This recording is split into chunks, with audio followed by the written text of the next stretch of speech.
चले वतन की ओर डाल के प्रेम की डोर। हम चले वतन की ओर डाल के प्रेम की डोर। बाबा खींच रहा है आज सहज ही अपनी ओर। हम चले। ஓம் சாந்தி. அவ்யக்த முரளி 21/11/1981. முரளியின் தலைப்பு: விட்டுவிட்டீர்கள் என்றால் விடுபட்டு விடுவீர்கள். நிரந்தர சகயோகி, நிரந்தர குழந்தைகளின் துணைவனான பாப்தாதா தன்னுடைய சகயோகி குழந்தைகளுக்கு, எப்பொழுதும் துணைவர்களாக இருக்கும் குழந்தைகளுக்கு சூக்ஷ்மவதனத்தின் பாப்தாதாவின் ரமணீகரமான விஷயத்தை கூறுகிறார். நீங்கள் அனைவரும் கூட ஆன்மீக ரமணீகரமானவர்கள்தான் இல்லையா? அந்த மாதிரி குழந்தைகளுக்கு தந்தையும் ரமணீகரமான விஷயத்தை கூறுகிறார். இன்று சூக்ஷ்மவதனத்தில் பாப்தாதாவின் எதிரில் ஒரு பெரிய அழகான ஆன்மீக அர்த்தம் நிறைந்த மரம் வெளிப்பட்டது. மரம் மிக அழகாக இருந்தது. மேலும் மரத்தில் அநேக கிளைகள் இருந்தன. சில கிளைகள் சிறியதாகவும், சில பெரியதாகவும், சில பருமனாகவும், சில மெல்லியதாகவும் இருந்தன. ஆனால் அந்த ஆன்மீக மரத்தின் மேல் பல வகையான வண்ணங்களில் மிக அழகான பறவைகள் இருந்தன. ஒவ்வொன்றும் அவரவர்களின் கிளையில் அமர்ந்திருந்தார்கள். பறவைகளின் காரணமாக மரம் மிக அழகாக தென்பட்டது. சில பறவைகள் பறந்து வந்து பாப்தாதாவின் விரலிலும் வந்து அமர்ந்தன, சில தோளிலும் வந்து அமர்ந்தன. மேலும் சில முன்னும் பின்னும் சுற்றி சுற்றி வந்து கொண்டிருந்தன. சில பறவைகள் கிளையில் அமர்ந்து கொண்டே தூரத்திலிருந்தே கண்களால் சந்திப்பு செய்து கொண்டு மிகவும் குஷியாகவும் இருந்தார்கள். ஆனால் இன்னொரு வகையானவை பறவைகளின் சந்திப்பின் காட்சியை பார்த்தே குஷியாக இருந்தார்கள். அவர்களே அருகில் வரவில்லை. அந்த மாதிரி காட்சியை பார்த்து பிரம்மா பாபா புன்முறுவலிட்டு கொண்டே கைத்தட்டி அந்த மாதிரி பறவைகளை அழைக்க ஆரம்பித்தார். வா குழந்தைகளே, வா குழந்தைகளே என்று கூறி மிக இனிமையாக அழைத்து கொண்டிருந்தார். இருந்தும் பறவைகள் வரவில்லை. இறக்கைகளும் இருந்தன. இறக்கைகளை அசைத்து கொண்டும் இருந்தார்கள். ஆனால் தன்னுடைய கால்களினாலேயே அந்த மாதிரி உறுதியாக பிடித்து கொண்டிருந்தார்கள். அதன் காரணமாக பறந்து அருகில் வர முடியாமல் இருந்தார்கள். பிறகு என்னானது? விரும்பியும் பறக்க முடியவில்லை. பாபா பாபா என்று கூறி மிக அன்போடு அழைக்கத் தொடங்கினார்கள், பேசத் தொடங்கினார்கள். என்ன கூறியிருந்திருப்பார்கள்? பறக்க வையுங்கள், பறக்க வையுங்கள் என்று கூறத் தொடங்கினார்கள். அல்லது விடுவியுங்கள், விடுவியுங்கள் என்று கூறத் தொடங்கினார்கள். அதற்கு பாப்தாதா கூறினார், விடுவியுங்கள், விடுவியுங்கள் என்றில்லை. ஆனால் விட்டுவிட்டீர்கள் என்றால் விடுபட்டு விடுவீர்கள்.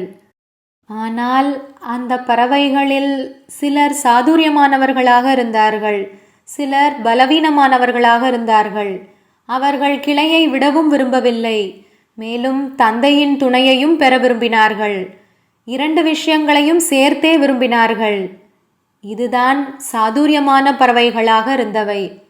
மேலும் பலவீனமான மற்றும் வெகுளியான பறவைகள் விட விரும்பினார்கள். ஆனால் விடுபடுவதற்கான வழி தெரியவில்லை. மேலும் வெகுளியான பறவைகளுக்கு தன்னுடைய வெகுளித்தன்மையை, இதை விடத்தான் வேண்டும் என்பதையும் புரிந்து கொள்ளவில்லை. அந்த மாதிரி பறவைகளை பார்த்து பாப்தாதா விட்டுவிட்டீர்கள் என்றால் விடுபட்டு விடுவீர்கள் என்று அடிக்கடி இதைத்தான் கூறினார். ஆனால் அவைகள் தாங்கள் கூறியதையே கூறிக்கொண்டிருந்தார்கள். பாப்தாதா அதற்கான வழியையும் கூறினார். ஆனால் கொஞ்சம் அந்த கிளையை விட்டுவிட்டு பிறகு அதை மீண்டும் பிடித்து கொண்டார்கள்.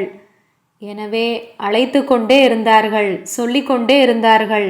ஆனால் பறக்கும் பறவையாகி தந்தையுடன் நெருங்கிய சம்பந்தத்தின் அனுபவத்தையும் மேலும் உலகை சுற்றி வரும், அதாவது எல்லைக்கப்பாற்பட்ட சேவையின் சுற்றி வருதலின் அனுபவத்தை செய்ய முடியாமல் இருந்தார்கள். இப்பொழுது நீங்கள் ஒவ்வொருவரும் தன்னிடம் நான் எங்கே இருந்தேன் என்று கேளுங்கள். கிளையில் இருந்தேனா, அல்லது தந்தையின் தோளில் இருந்தேனா, அல்லது விரலில் நடனமாடிக்கொண்டிருந்தேனா, அல்லது அக்கம் பக்கத்தில் சுற்றி கொண்டிருந்தேனா? உங்களை நீங்களே தெரிந்திருக்கிறீர்கள் தான் இல்லையா? விட்டுவிட்டீர்கள் என்றால் விடுபட்டு விடுவீர்கள். இதை உங்களிடமே கேளுங்கள். இந்த பாடத்தை நான் எவ்வளவு உறுதியாக்கி இருக்கிறேன்? விட்டுவிட்டீர்கள் என்றால் விடுபட்டு விடுவீர்கள். இந்த பாடம் எப்பொழுதும் நினைவில் இருக்கிறதா? அல்லது மற்றவர்கள் விட்டார்கள் என்றால் தான் நான் விடுபடுவேனா, அல்லது தந்தை விடுவித்தார் என்றால் தான் நான் விடுபடுவேனா? இந்த மாதிரியான பாடத்தையோ படித்து விடவில்லையே. எந்த விதமான கிளையையும் தன்னுடைய புத்தி என்ற கால்களால் பிடித்தோ அமர்ந்திருக்கவில்லையே. எந்த ஒரு பழைய சுபாவ சமஸ்காரம் அல்லது ஏதாவது ஒரு சக்தியின் குறைவின் காரணமாக பலமற்றவராக ஆன காரணத்தினால் கிளையிலேயே அமர்ந்து விடவில்லையே. ஒவ்வொரு விஷயத்திலும் விட்டுவிட்டீர்கள் என்றால் தான் விடுபட்டு விடுவீர்கள். இதை நடைமுறையில் கொண்டு வருகிறீர்களா? இதே பாடம்தான் பிரம்மா பாபாவை நம்பர் 1 கொண்டு சென்றது. தொடக்கத்திலிருந்தே விட்டதினால்தான் விடுபட்டார் இல்லையா? என் உடனிருப்பவர்கள் என்னை விட்டார்கள் என்றால் தான் விடுபடுவேன், உறவினர்கள் விட்டார்கள் என்றால் தான் விடுபடுவேன் என்று அப்படியோ யோசிக்கவில்லையே. தடை போடுபவர்கள் தடை போடுவதை விட்டுவிட்டார்கள் என்றால் தான் நான் விடுபடுவேன், விதவிதமான சூழ்நிலைகள் பிரச்சனைகள் என்னை விட்டதென்றால் தான் விடுபடுவேன். இந்த மாதிரி எப்பொழுதாவது நினைத்தீர்களா? எப்படி பிரம்மா பாபா எப்பொழுதும் தன்னை இந்த பாடத்தில்தான் நடைமுறையில் உறுதியாக செய்து காண்பித்தார். அதேபோல் தந்தையை பின்பற்றி செய்தீர்களா?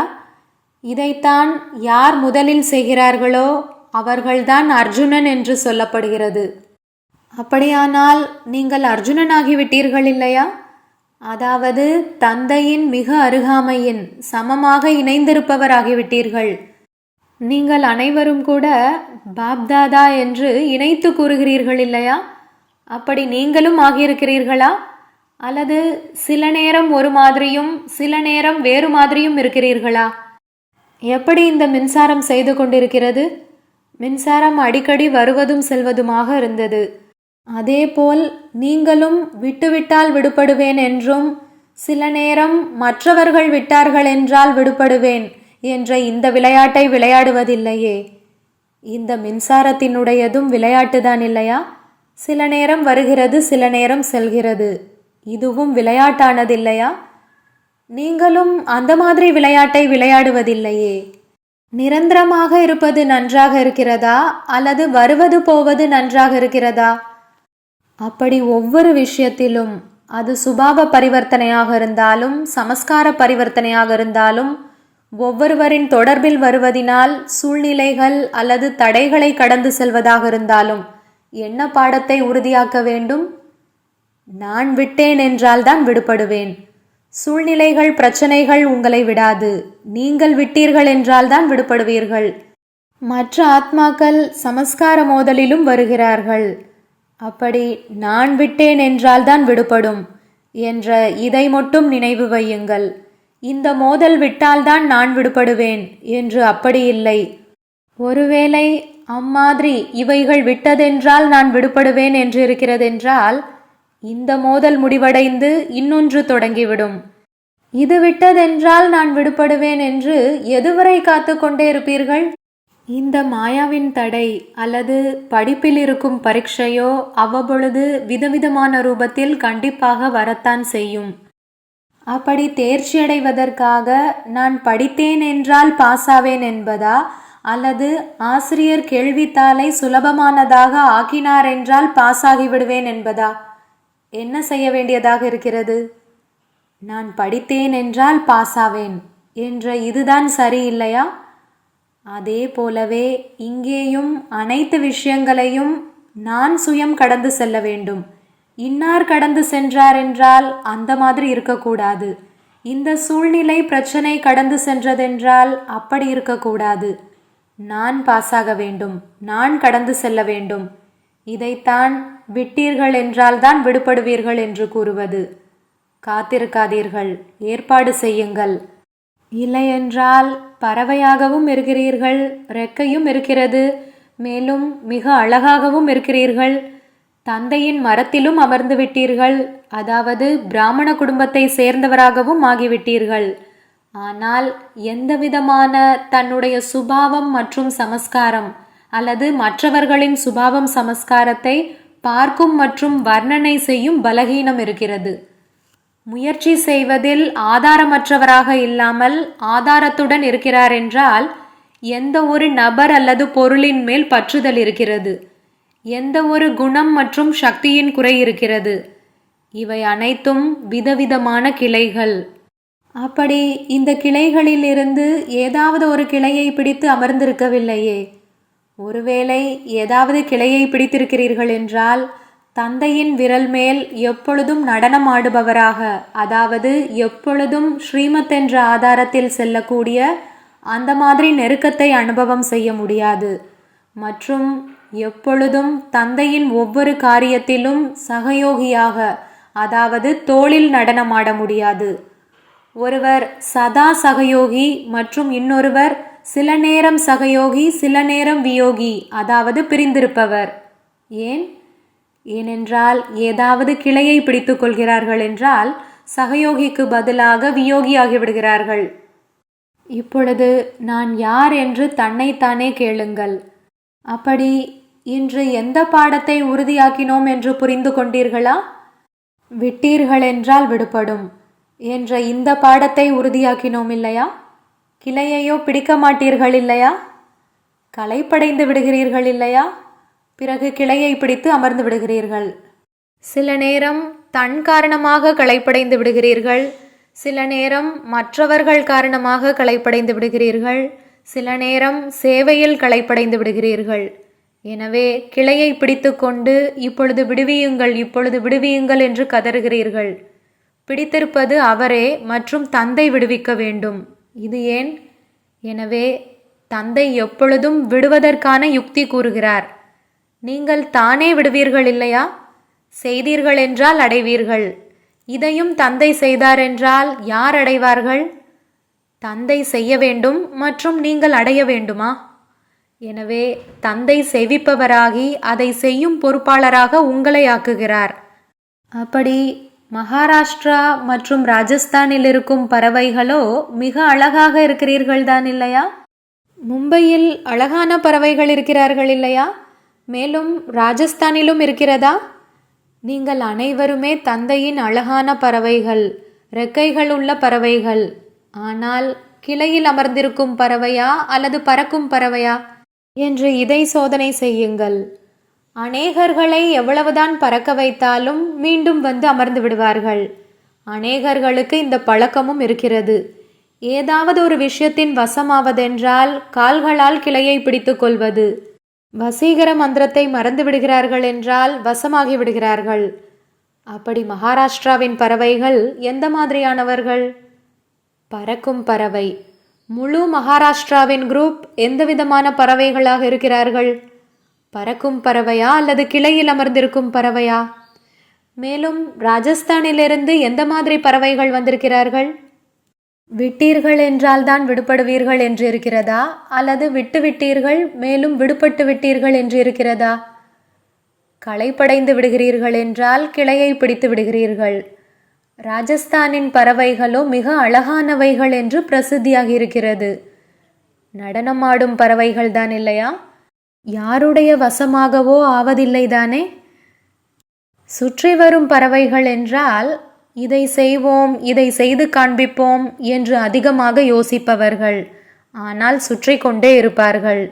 அக்கம் பக்கத்தில் பறப்பதில்லை. செய்வோம் செய்வோம், ஆகிவிடுவோம், காண்பிப்போம், யோசிப்போம், இந்த மாதிரி ஓம் ஓம் என்று சொல்பவர்கள் மிக அதிகமாக இருக்கிறார்கள். இவர்கள் அக்கம் பக்கத்தில் சுற்றி வருபவர்கள். நீங்கள் எந்த மாதிரி குரூப்பை அழைத்து வந்திருக்கிறீர்கள்? மும்பையிலிருந்து எந்த மாதிரி குரூப்பை கொண்டு வந்திருக்கிறீர்கள்? ராஜஸ்தானிலிருந்து எந்த விதமானதை கொண்டு வந்திருக்கிறீர்கள்? அனைவருமே அழகானவர்கள்தான். ஏனென்றால் தந்தையின் குழந்தையாகிவிட்டார்கள். பிராமணன் ஆவதென்றால் வண்ணம் பூசப்பட்டு விட்டது. வண்ணமும் வந்துவிட்டது, மேலும் ரெக்கைகளும் வந்துவிட்டன. இன்னும் செய்ய வேண்டியது விட்டீர்கள் என்றால் விடுபடுவீர்கள் என்பது மட்டும்தான். நல்லது. இன்றோ ரமணீகரமான குழந்தைகள் வந்திருக்கிறார்கள் இல்லையா? அதனால் பாப்தாதாவும் சூக்ஷ்மவதனத்தின் ரமணீகரமான விஷயங்களை கூறினார். நல்லது.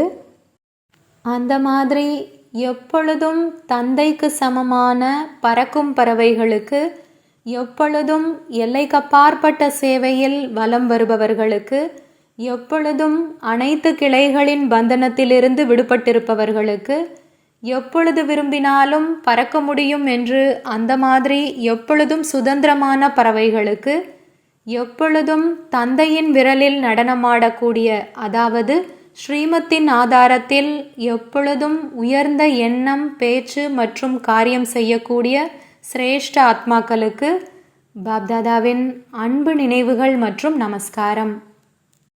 பார்ட்டிகளுடன் அவ்யக்த பாப்தாதாவின் இனிமையான சந்திப்பு. ராஜஸ்தான் மற்றும் மகாராஷ்டிரா மண்டலங்கள். யாருடைய ஒவ்வொரு நரம்பிலும் ராமின் நினைவின் ஓசை ஒலிக்கிறதோ அவர்தான் உண்மையான சீதை. உங்களை உண்மையான சீதை என்று நினைக்கிறீர்களா? உண்மையான சீதை என்றால் ஒவ்வொரு அடியிலும் ஸ்ரீமத் என்ற கோட்டிற்குள்ளேயே இருப்பவர். நீங்கள் எப்பொழுதும் கோட்டிற்குள்ளே இருக்கிறீர்கள் இல்லையா? ராம் ஒருவர், மற்ற அனைவர்களும் சீதைகள். சீதை கோட்டிற்குள்ளே தான் அமர்ந்திருக்க வேண்டும். எப்பொழுதும் தந்தையின் நினைவு, எப்பொழுதும் தந்தையின் ஸ்ரீமத். அந்த மாதிரி கோட்டிற்குள்ளே இருக்கக்கூடிய உண்மையான சீதை ஒரு அடி கூட ஸ்ரீமத்தின்றி எடுத்து வைக்கவில்லை. எப்படி ட்ரெயினை தண்டவாளத்தின் மேல் நிறுத்திவிடுகிறார்கள் என்றால் அது தானாகவே அந்த பாதையில் சென்று கொண்டே இருக்கும். அதே போலவே தினசரி அமிர்தவேலையின் நினைவென்ற கோட்டின் மேல் நின்று விடுங்கள். அமிர்தவேலை அஸ்திவாரம். அமிர்தவேலை நன்றாக இருக்கிறதென்றால் முழு நாளும் நன்றாகவே ஆகிவிடும். இல்லறத்தில் இருப்பவர்களுக்கு விசேஷமாக அமிர்தவேலையின் அஸ்திவாரம் உறுதியாக இருக்க வேண்டும். பிறகு இயல்பாகவே சகயோகம் கிடைத்து கொண்டே இருக்கும். உலகத்து குடும்ப வாழ்க்கையில் இருந்து கொண்டும் எப்பொழுதும் ஒரு தந்தையின் உண்மையான சீதையாகி இருங்கள். சீதைக்கு எப்பொழுதும் ராமின் நினைவுதான் இருக்க வேண்டும். ஒவ்வொரு நரம்பிலும் ராமின் நினைவின் ஒளி ஒலிக்கட்டும். அந்த மாதிரியான உண்மையான சீதைகள்தான் நீங்கள் இல்லையா? இதைத்தான் விலகியிருப்பவர் மற்றும் அன்பானவர் என்று கூறுவது. எவ்வளவு விலகியிருப்பீர்களோ அந்தளவு தந்தையின் அன்பிற்குரியவர் ஆகிறீர்கள். ஒவ்வொரு அடியிலும் பல மடங்கின் வருமானத்திற்கான சாதனம் தன்னை விசேஷாத்மா என்று புரிந்து நடந்து கொள்ளுங்கள். பிறகு எப்படி நினைவிருக்கிறதோ அப்படி மனநிலை இயல்பாகவே ஆகிவிடும். செய்யும் காரியமும் விசேஷமாக ஆகிவிடும். எனவே நான் விசேஷாத்மா என்ற இந்த நினைவு எப்பொழுதும் இருக்கட்டும். ஏனென்றால் நீங்கள் என்னை உங்களுடையவராக ஆக்கியிருக்கிறீர்கள். இதைவிட பெரிய விசேஷம் என்ன இருக்க முடியும்? பகவானின் குழந்தையாக ஆகிவிடுவது என்ற இது அனைத்தையும் விட மிகப்பெரிய விசேஷம். எப்பொழுதும் இதே நினைவில் இருப்பதென்றால் பல மடங்கு வருமானத்தை சேமிப்பது. யாருடையவனாக ஆகியிருக்கிறேன் மற்றும் என்னவாக ஆகியிருக்கிறேன் என்ற இதையும் நினைவு வைத்தீர்கள் என்றால் வருமானம் ஆகிக்கொண்டே இருக்கும். உலகின் ஆத்மாக்களின் பார்வை உங்கள் மேல் இருக்கிறது. இந்தளவு உயர்ந்ததிலும் உயர்ந்த ஆத்மாக்களாக நீங்கள் இருக்கிறீர்கள் என்றால் எப்பொழுதும் இதை நினைவில் வைத்து இதை செய்து கொண்டிருக்கிறீர்கள். இந்த பிராமண வாழ்க்கையில் இருப்பவர்கள் தொடக்கத்திலிருந்து இறுதி வரை மேடையில் தனது வாழ்க்கை பங்கை செய்பவர்கள். நான் எல்லைக்கப்பாற்பட்ட உலக மேடையில் இருக்கிறேன் என்ற நினைவு எப்பொழுதும் இருக்கிறதென்றால் பிறகு இயல்பாகவே ஒவ்வொரு காரியத்தின் மீதும் கவனம் இருக்கும். இந்தளவு கவனம் வைத்து காரியம் செய்தீர்கள் என்றால் வருமானம் சேமிப்பாகிக் கொண்டே இருக்கும். அருகாமையில் இருக்கும் ஆத்மாக்களின் அடையாளம் எப்பொழுதும் தந்தைக்கு சமமானவர்கள். எப்பொழுதும் தன்னை தந்தையின் அருகாமையில் இருக்கும் ஆத்மா என்று நினைக்கிறீர்களா? அருகாமை ஆத்மாக்களின் அடையாளமாக என்ன இருக்கும்? எப்பொழுதும் தந்தைக்கு சமமானவர்கள். எது தந்தையின் குணமோ அதுவே குழந்தைகளின் குணம். எது தந்தையின் காரியமாக இருக்கிறதோ அது எப்பொழுதும் குழந்தைகளின் காரியமாகும். ஒவ்வொரு எண்ணம் மற்றும் செயலில் தந்தைக்கு சமமான நிலை. இதைத்தான் அருகில் இருக்கும் ஆத்மா என்று கூறுவது. யார் அருகாமையின் ஸ்திதியில் இருப்பவர்களோ அவர்கள் எப்பொழுதும் தடைகளை அளிப்பவர்களாக இருப்பார்கள். எந்த ஒரு தடையின் வசமானவர்களாகவும் இருக்க மாட்டார்கள். ஒருவேளை தடையின் வசமாகிவிட்டார் என்றால் அவரை விக்ன விநாசக் என்று கூற முடியாது. எந்தவிதமான தடையையும் கடந்து செல்பவரைதான் விக்ன விநாசக் என்று கூறுவது. அப்படி எப்பொழுதாவது ஏதாவது விதமான தடையை பார்த்து பயப்படுவதில்லையே. என்ன மற்றும் எப்படி என்ற கேள்வி எழுவதில்லையே. அநேக தடவைகள் வெற்றியடைந்தவன் என்ற இது நினைவில் இருக்கிறதென்றால் தடைகளை அளிப்பவராக ஆகிவிடுவீர்கள். அநேக தடவைகள் செய்த காரியத்தை மீண்டும் செய்து கொண்டிருக்கிறீர்கள். அந்த மாதிரியான சகஜ யோகிகள். இந்த நினைவில் இருக்கும் விக்ன விநாசக் ஆத்மாக்கள் இயல்பாகவே சகஜ யோகியாக இருப்பார்கள். சங்கம யுகமே சக்திசாலியான யுகம். இதிலிருந்து வீணானதை அகற்றி சக்திசாலியாக ஆகுங்கள். எப்பொழுதும் தன்னை சக்திசாலியான ஆத்மா என்று புரிந்து நடந்து கொள்கிறீர்களா? எப்போது சர்வசக்திவானின் நினைவிருக்கிறதோ அப்போது இயல்பாகவே சக்திசாலியாக இருப்பீர்கள். சக்திசாலியான ஆத்மாக்களின் அடையாளமாக என்ன இருக்கும்? எங்கு சக்தி இருக்கிறதோ அங்கு வீணானவை நிரந்தரமாக அகன்று விடுகிறது. சக்திசாலியான ஆத்மா என்றால் வீணானதிலிருந்து விலகிவிடுகிறார்.